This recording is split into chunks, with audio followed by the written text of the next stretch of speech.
Antes de falarmos da busca da informação certa, precisamos responder a uma pergunta frequente sobre ferramentas de análise de negócios. Será que ferramentas clássicas são ainda realmente atuais nos dias de hoje para organizarmos e obtermos informação relevante? Bom, vimos algumas ferramentas clássicas para começar a entender a dinâmica da administração de marketing nas organizações. Mas será que tais ferramentas ainda são relevantes nos dias de hoje?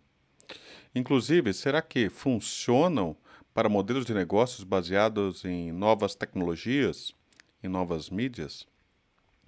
E a pergunta é justa e pertinente. Eu mesmo me faço essa pergunta sempre que analiso uma nova empresa ou um novo negócio. E, curiosamente, as ferramentas clássicas têm sido um excelente ponto de partida para compreendermos as nuances de um negócio e a sua dinâmica.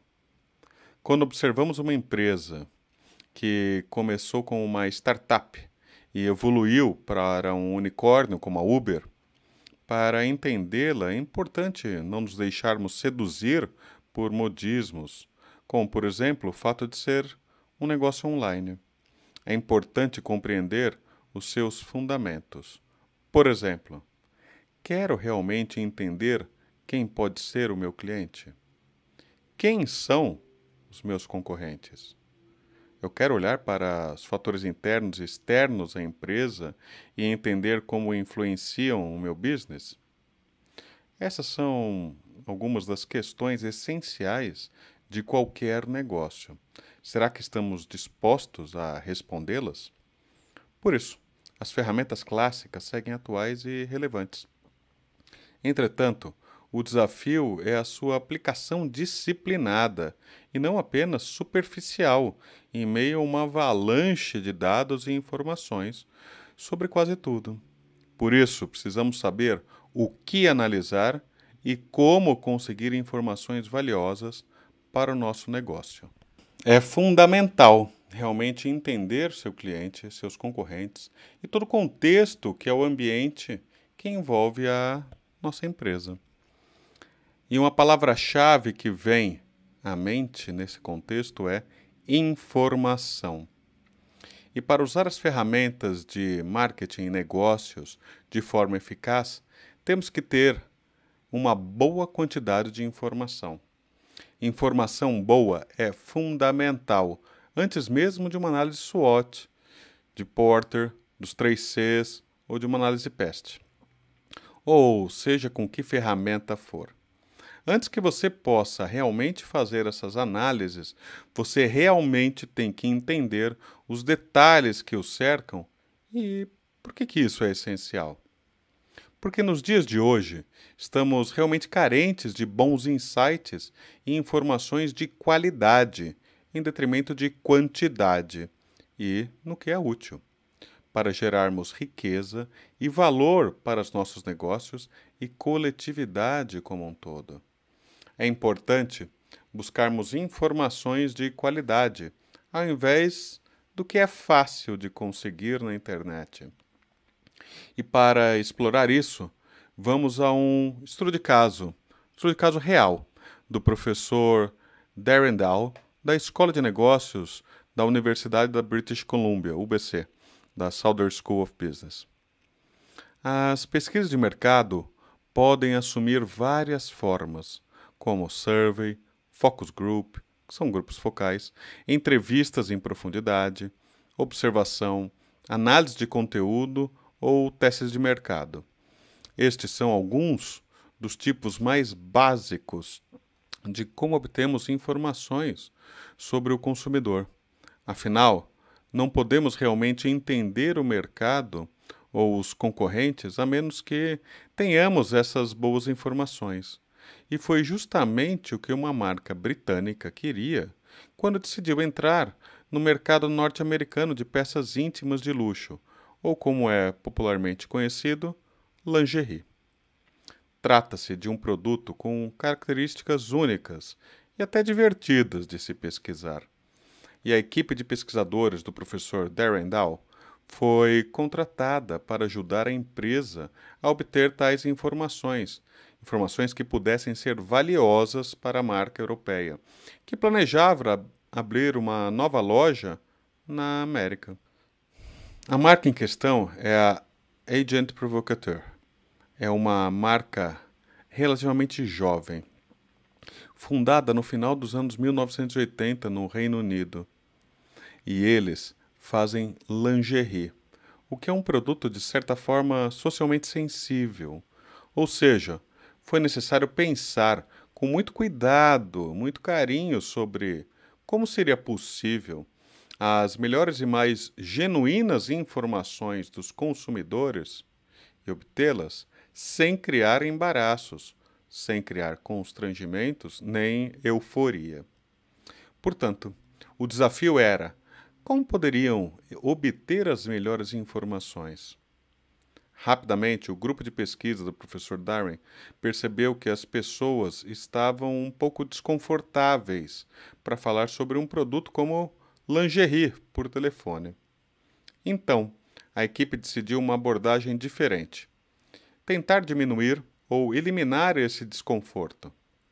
Assim, o foco passou a ser um público adulto, mais jovem e que estivesse a pé, circulando nas ruas do centro da cidade escolhida pela marca para a sua loja, e as abordagens seriam diretas, mas discretas e com um incentivo, um vale-presente de $5 da cafeteria Starbucks, caso as pessoas concordassem em responder algumas poucas perguntas sobre lingerie e sobre a marca.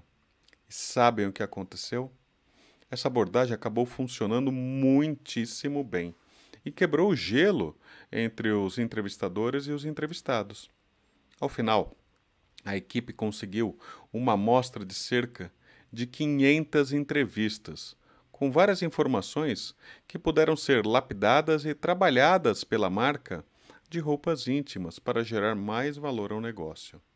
Agora, antes de analisarmos os resultados, é importante compartilharmos algumas hipóteses da marca.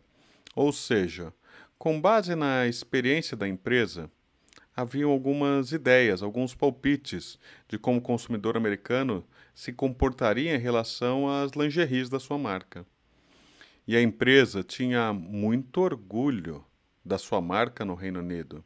E como a marca teve excelentes resultados em outros países da Europa, a empresa acreditava que a sua marca já era bem conhecida na América do Norte, particularmente nos Estados Unidos e Canadá. E essa era uma hipótese.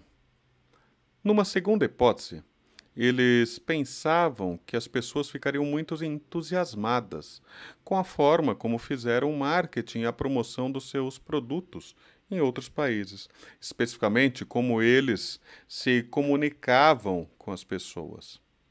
A terceira coisa que eles pensaram que realmente sabiam muito bem era quais tipos de consumidores estariam interessados em seus produtos, ou seja, a empresa acreditava que conhecia o seu público-alvo. Agora, uma coisa a saber sobre a Agente Provocateur é o preço. O preço deles é muito, muito alto. Suas lingeries são produtos premium e custam algumas centenas de dólares. Duas peças simples, combinando para o dia a dia, custam pelo menos uns $200. E isso é muito caro para muitas pessoas usarem no dia a dia, naquele mercado mesmo. Então, a empresa acreditava que somente um público de renda alta estaria interessado em seus produtos. Então, quando a pesquisa foi realizada e os resultados chegaram, houve algumas surpresas em relação aos palpites, às ideias iniciais, às hipóteses da empresa. A primeira coisa que se descobriu é que a marca não era assim tão conhecida. Aliás, era bem pouco conhecida naquela região.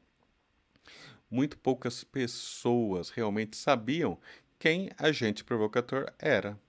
Na verdade, quando perguntaram às pessoas que marca elas associavam a lingerie sofisticada e de luxo, as pessoas, na maioria das vezes, diziam Victoria's Secret. E isso incomodou muito a empresa, porque seus produtos eram superiores em termos de design, matérias-primas, acabamento e preço.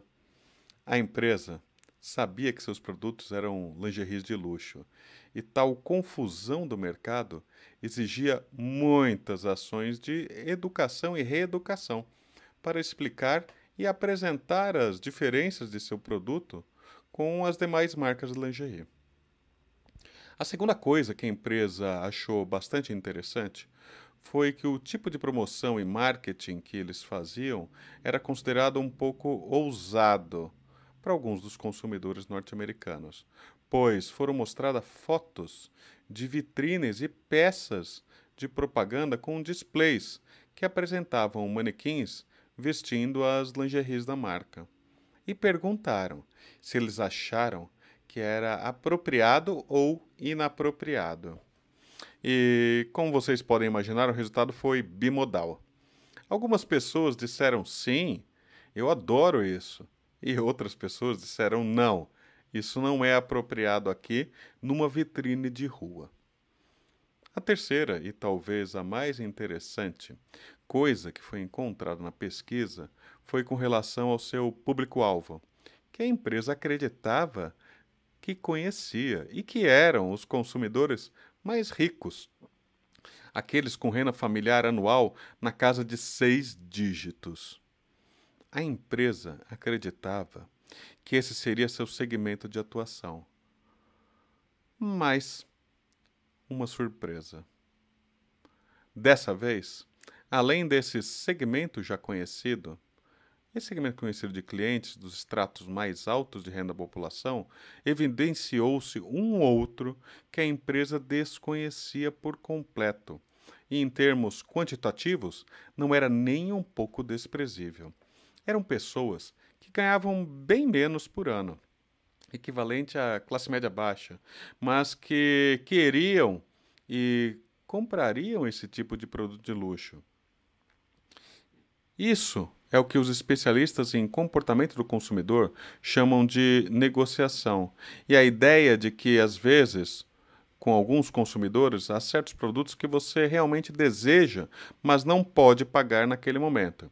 Então, você vai economizar e vai economizando para poder comprá-los. E nesse processo, você abre mão de outras coisas porque quer aquela coisa específica, que é cara. Portanto, você negocia consigo mesmo. Algumas pessoas fazem isso com as viagens de férias, para poder fazer viagens bem legais. Outras pessoas fazem isso com carros, para terem o carro dos sonhos, ou mesmo com roupas e equipamentos eletrônicos.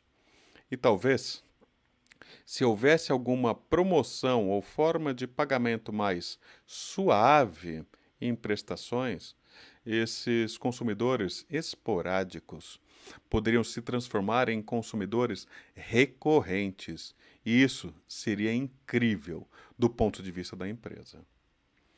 Dessa maneira, e de posse dessas informações valiosas, a empresa teve mais sucesso ao abrir sua loja de grife no continente americano do que teria se o fizesse apenas com base na sua experiência de mercado lá na Europa. Isso foi importante porque os capacitou como organização a conhecer mais sobre o consumidor norte-americano e entender como promover melhor o seu produto, qual seria a estrutura de preços e o que eles precisavam fazer em relação à sua marca. Em resumo, a informação capacitou a organização a fazer um trabalho muito melhor.